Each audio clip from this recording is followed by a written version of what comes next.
Hey everybody, this is Eden Maybon. I hope your full moon in Pisces weekend was good. Now, before we begin, I want to invite you to visit our website, lightcycleastrology.com.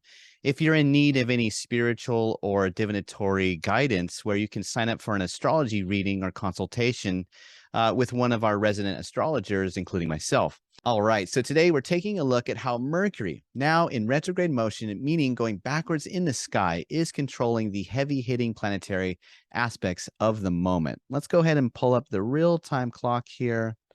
And so you can see that Mercury is now in retrograde motion. So let's just talk about this.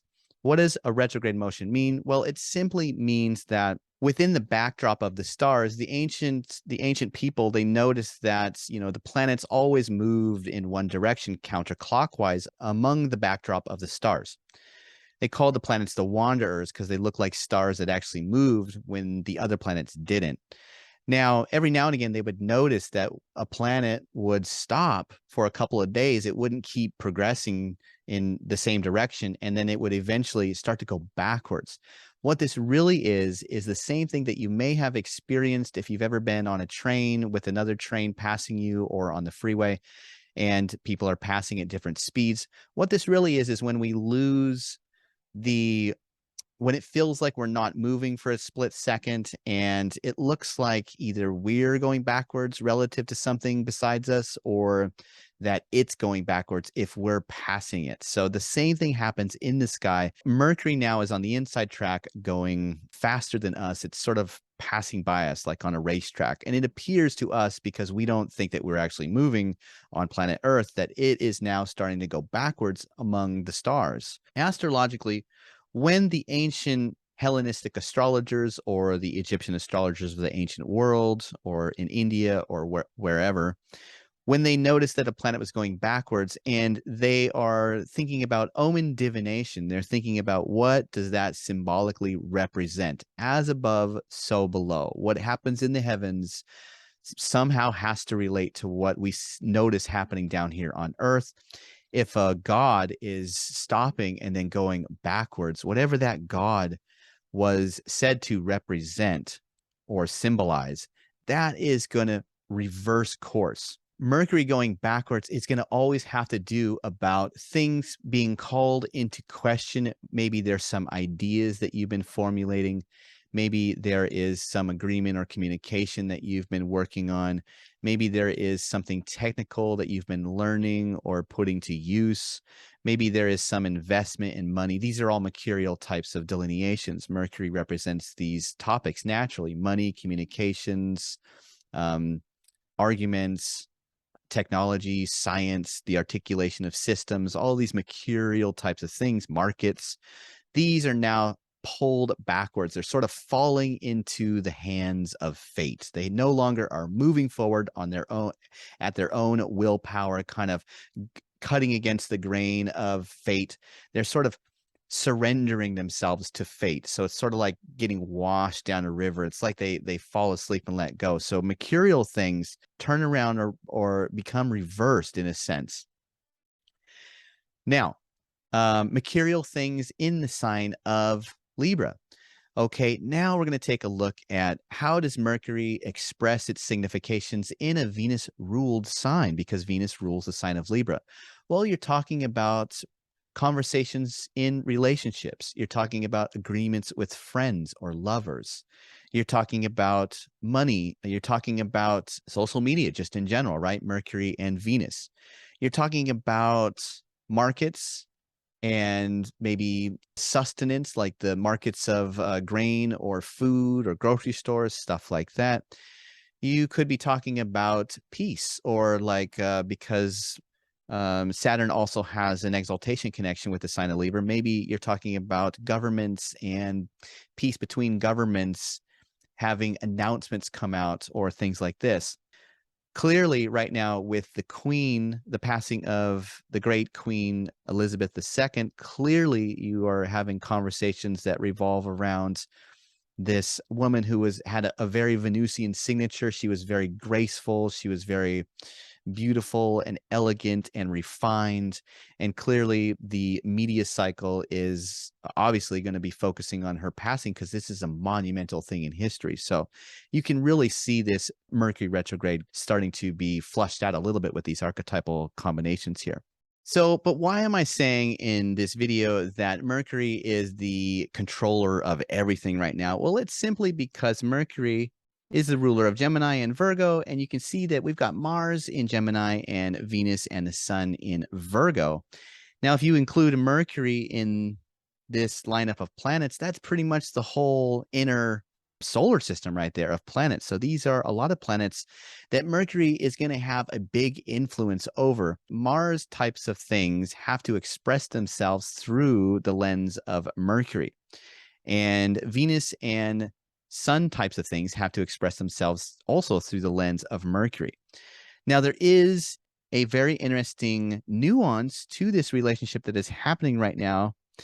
That is a mutual reception between the planet of Mercury and the planet of Venus here. So what does that mean? Well, that's an ancient astrology term for whenever two planets were in each other's temples. So we have Venus in the temple of Mercury, and we have Mercury in the temple, in one of the temples of Venus, right? So they're each in one of each other's temples.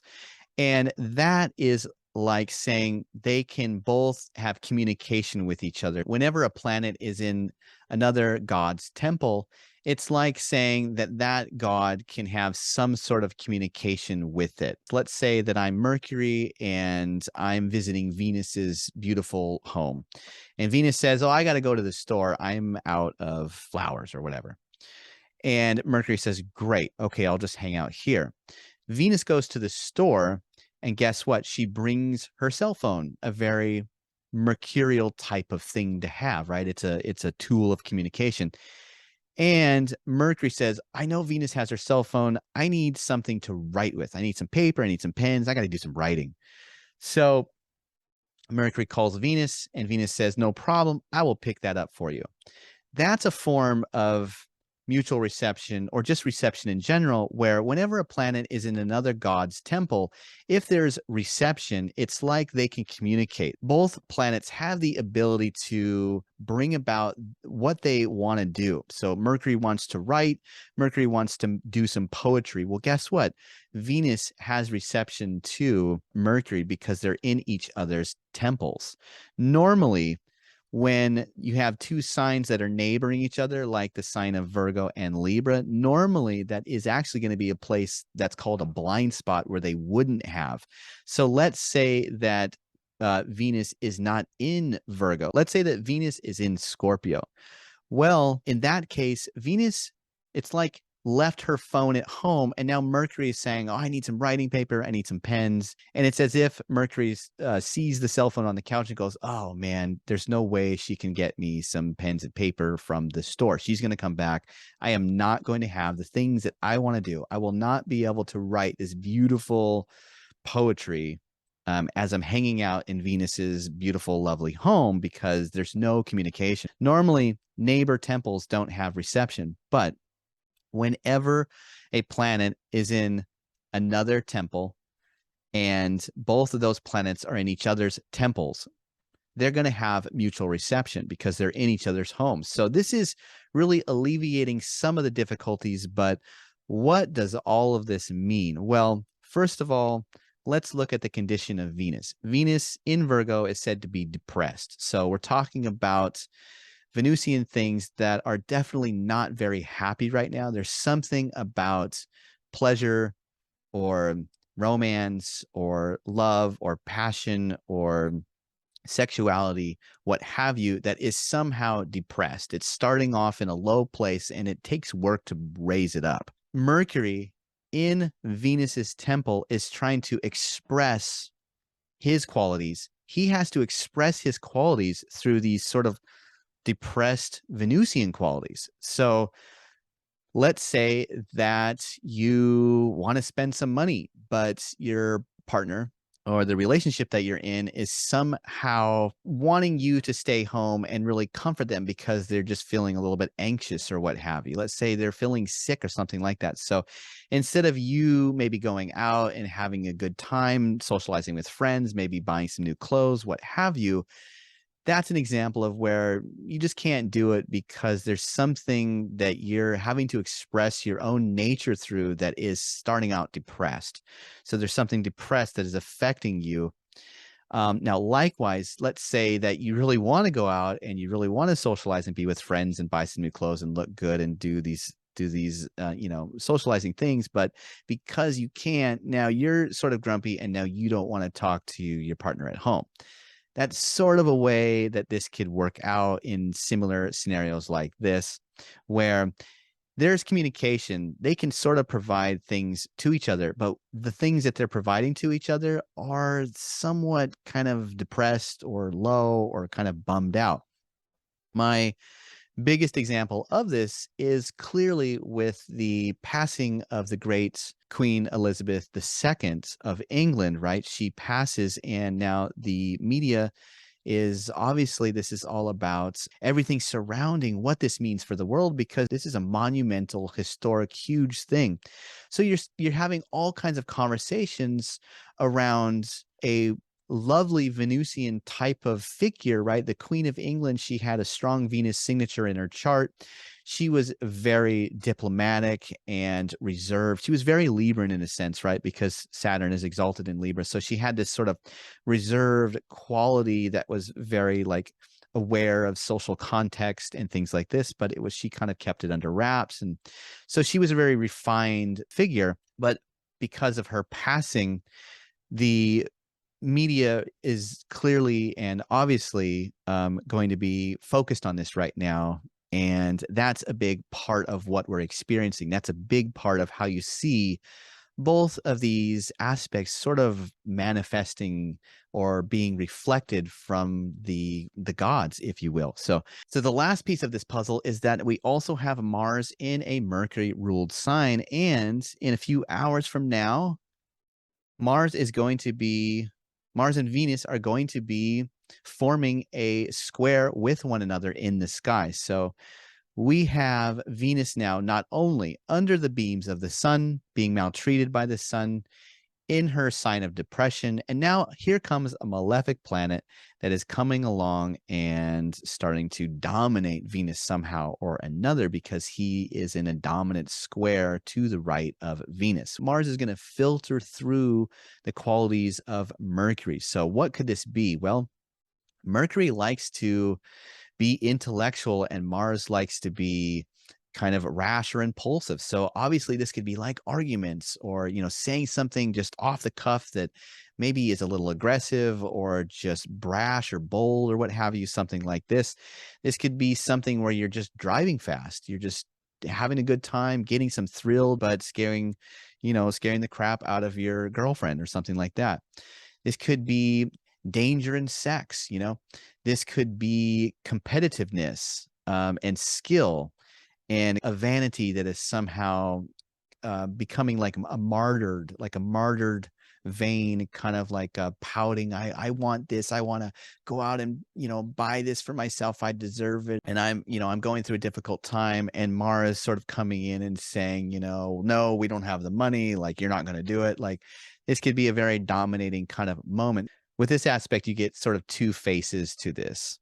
One face of this combination could be like, I'm really getting the word sapiosexual, which is this tension between the lovers, this really hot and heavy tension that has something to do with being turned on by kind of dangerous ideas or speed or something like this. And this leads to, something kind of romantic or passionate.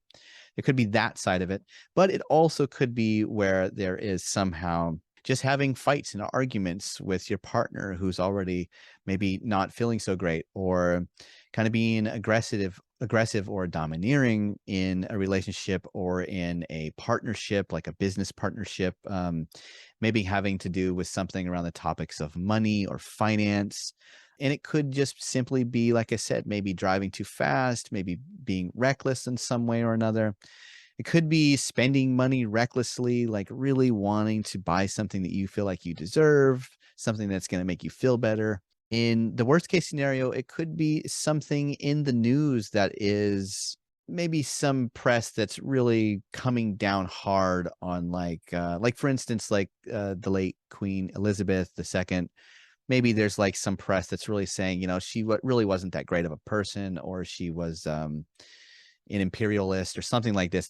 Could be sort of a signature like that, where you could see maybe some gossip, maybe some sort of aggressive communications or conversations that sort of come back to hurt other people. So this is another side where I think in general, just be careful about maybe stepping on somebody's toes by saying the wrong thing at the wrong time, being aggressive with ideas or communications, forcing somebody to do something you think is right, being offensive, hurting people's feelings, gossiping about them. This is all the types of things that you could see potentially on the more shadow side of this aspect. On the good side, maybe it'll just be a really stimulating, hot and heavy release of pent up energy. And maybe you'll just have a good time driving fast and then making out in the back of the car like teenagers or something like that. This is pretty much what I have for today.